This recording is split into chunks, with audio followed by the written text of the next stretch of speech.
Deja que se Muy enfríe bien, un poquito. muchas gracias. Y ahí tenés lo que vos desees. Exacto. Cuchara te traje. Muy bien, todo. Qué servicio, Alicia. Un detalle. Un detalle. Es la merienda para... Me parece que queda más ameno. Sí.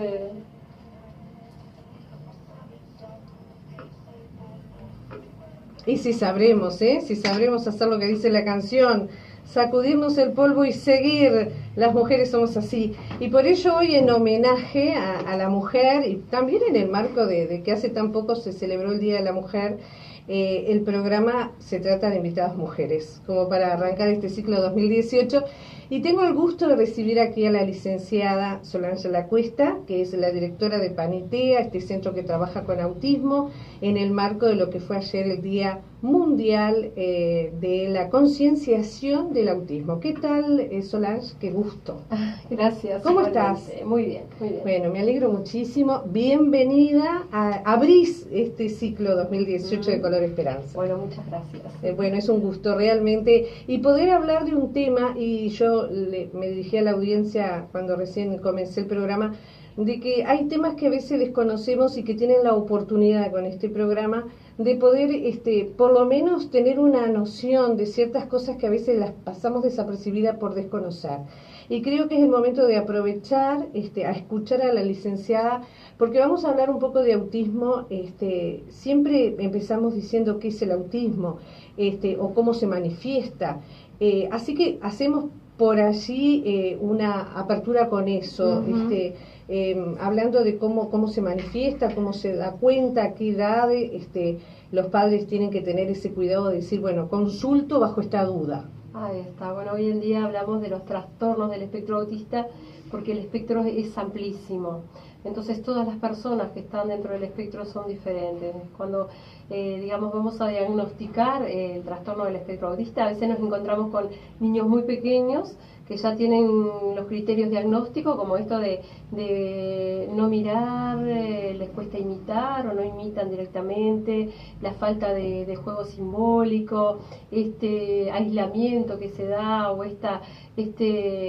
querer estar solos. A veces cuando son chiquitos aparece esto de caminar en punta de pie, girar, aletear, el retraso en el lenguaje es muy importante. O sea, demoran en empezar a decir las primeras palabras. Exacto. Muchas veces hay un tema bien importante que los papás consultan porque el niño parece sordo, no responde al nombre. Eso es bien significativo, porque los niños ya en la edad de B responden al nombre, a su propio nombre y a la voz de la mamá.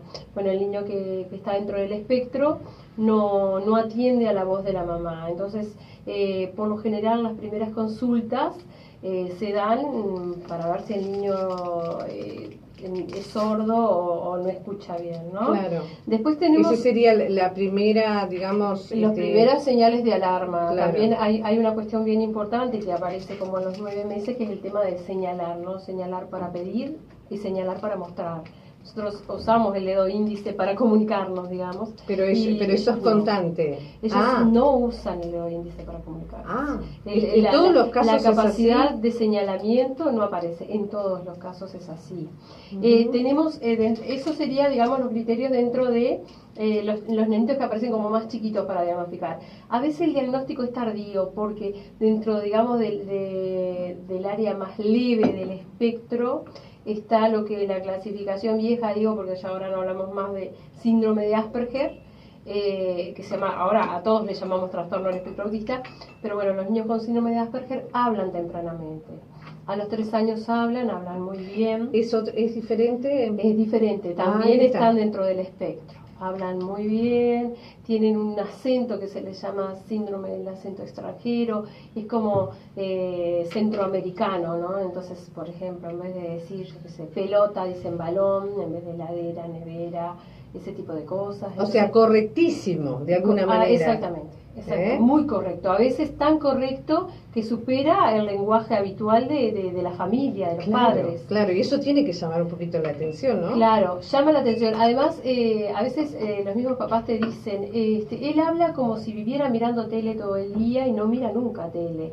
Porque, claro, hablan como parecido a Dora, por ejemplo, al programita de Dora y yo qué sé. No es que tomen como referencia entonces el programa. No, es neurológico. Realmente esta conversación conversaciones neurológicas. ¿Cuáles serían los síntomas de estos pequeños? Que están centrados en sus intereses, son muy obsesivos, por ejemplo, solo hablan de dinosaurios o hablan de los planetas o solo hablan de algún juego que les gusta en la computadora. Entonces tienen dificultades para socializar porque están tan centrados en sus propios intereses que a la hora de socializar no pueden hacerlo, no tienen como estrategias como para invitar, por ejemplo, a jugar. A veces les cuesta esto de esperar turnos, de comprender las reglas de un juego, de comprender el entorno, esto de estar con otros y mantenerse sentados, prestar atención. Entonces, bueno, cuando son más grandes les cuesta entender chistes, estas bromas que a veces se hacen los niños, a ellos les cuestan, no entienden el doble sentido.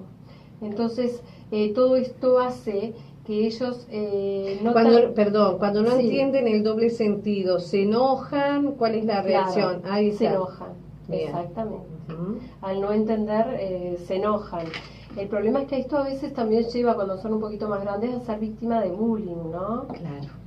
A veces, porque claro... Y eso puede trabajar en la autoestima, de ver que no se entiende con el otro. Claro, en realidad los nenes que están en el síndrome de Asperger o autismo de alto funcionamiento, como a los 9 años o 10 ya se empiezan a dar cuenta, empiezan a tomar conciencia de que son diferentes. Entonces ahí hay que hablar del diagnóstico. ¿Cuántos años? Entre 9 y 10 años. Ahí hay que hablar con ellos. Sí, directamente. Porque ¿puede hacerlo el papá o directamente tiene que hacerlo el terapeuta? No, lo ideal es que los hagan los papás. O sea que acá el tema de las familias, que es un tema bien complejo a veces, porque para poder hablar con un niño de su propia, digamos, dificultades o su propia condición, podríamos decir, uno tiene que pasar por el proceso de aceptación de que su hijo es diferente.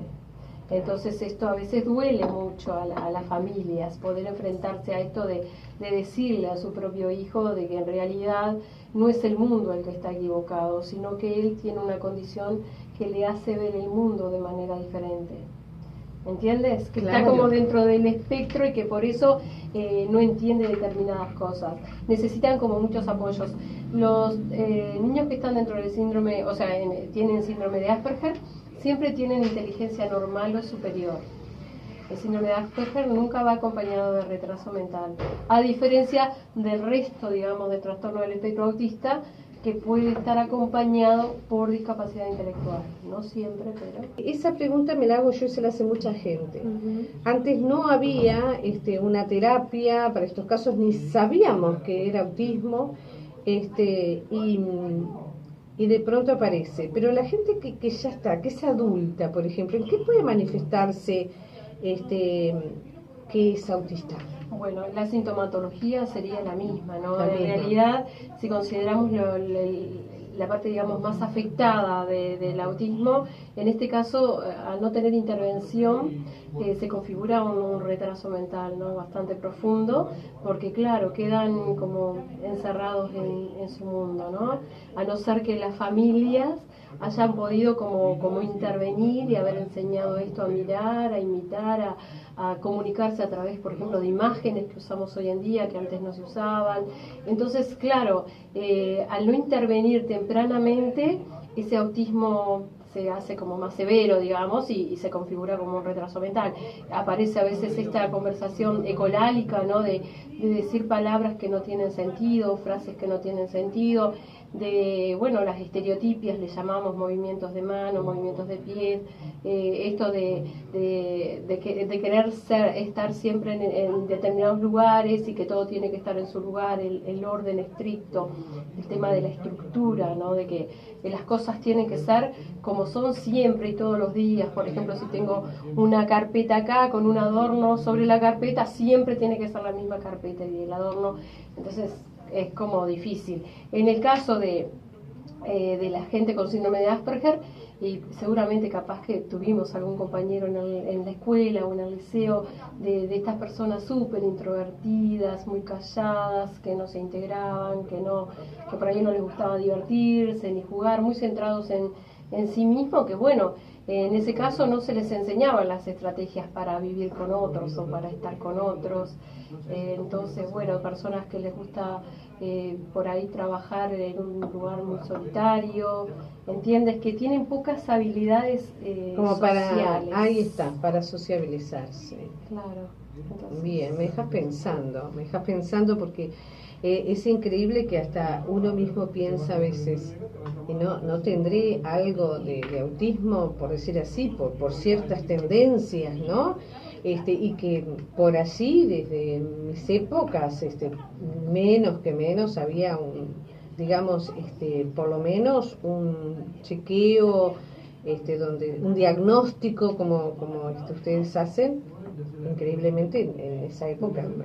Entonces, da para seguir mucho este tema, ¿no? Porque es muy amplio. lo interesante que está ocurriendo ahora, a nosotros no nos ha pasado, pero sí a profesores que hemos tenido, que hay gente adulta que se ha acercado a lugares a diagnosticarse, ¿no? ¿Sí? Sí, porque ellos se empiezan a evaluar y resulta que se encuentran que pueden estar dentro del espectro. Y bueno, para mejorar, esto produce alivio, esto de saber, sí, pero sí. mirá cómo realmente pudo superar los obstáculos, ¿no? Claro, del autismo. a eso iba. Bueno, Exacto. qué importante entonces que haya, o sea, se está haciendo, se acerca y lo hace, panitea, Nosotros, por ejemplo. en Durazno no nos ha pasado, pero En en otros lugares se está pasando que la gente se está dando cuenta que puede estar dentro del espectro y se acerca para recibir el diagnóstico. Y acá están abiertos a personas más adultas a poder hacer por lo menos un diagnóstico. Un diagnóstico sí. Porque no luego sí. El tratamiento sería, ustedes dan, que yo participé muy poco el año pasado, dan talleres, digamos, de conocimiento, de cómo se experimenta la gama, digamos, del autismo, que me parece que eso, participar también puede ser para tener el conocimiento, ¿no? Claro, ayuda a la comprensión, ¿no? Que claro. Es importante. Bueno, a ver, si me pasa esto, ¿por qué me pasa? Supongo que el buscar un diagnóstico es, bueno, para esto produce alivio. Bueno, ahora entiendo por qué determinadas cosas, ¿no? Claro.